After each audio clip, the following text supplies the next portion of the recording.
दोस्तों, आज हम घनमूल निकालना सीखेंगे। हर एक परीक्षा में घनमूल से अक्सर प्रश्न पूछ लिए जाते हैं। एकदम बेसिक से शुरू करेंगे और देखिए आपके सामने 3 प्रश्न लेकर आए हैं। एक सिंपल धनात्मक संख्या है 8, एक ऋणात्मक संख्या और एक दशमलव संख्या है।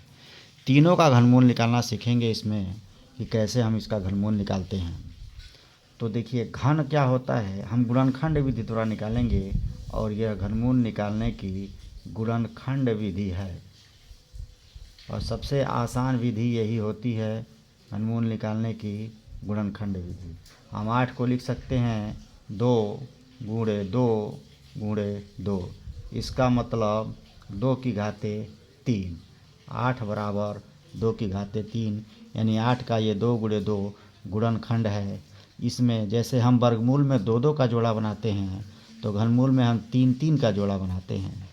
और जैसे हम वर्गमूल में लिखते हैं इसको करणी में 8 यानी √8, तो घनमूल के लिए हम लिखते हैं क्यूब √8।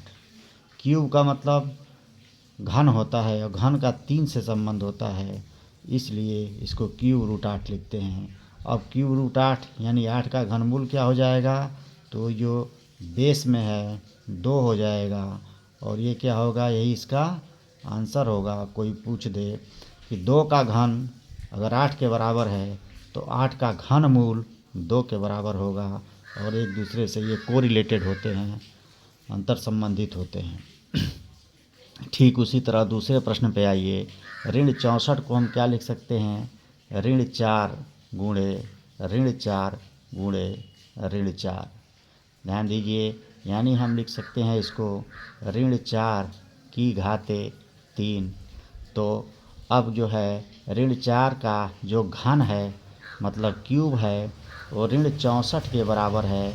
इसका मतलब इसको वर्गमूल के लिए तो ऐसे लिखते हैं, लेकिन घनमूल के लिए क्यूब √64 लिखेंगे।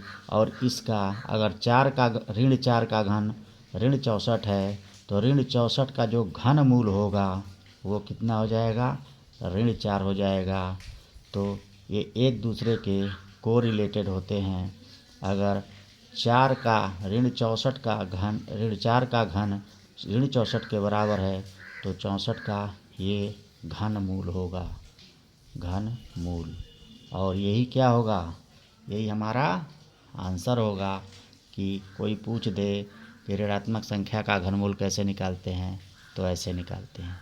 उसी तरह 0.001 को हम क्या लिख सकते हैं, 0.1 गुणे 0.1 गुणे 0.1, यानी 0.001 को क्या लिख सकते हैं, 0.1 की घाते घन।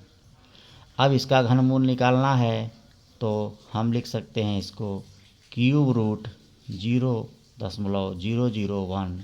अब ये इसका अगर 0.1 का घन 0.001 के बराबर है तो 0.001 का जो घनमूल होगा वो 0.1 के बराबर होगा और यही क्या होगा, ये हमारा आंसर होगा।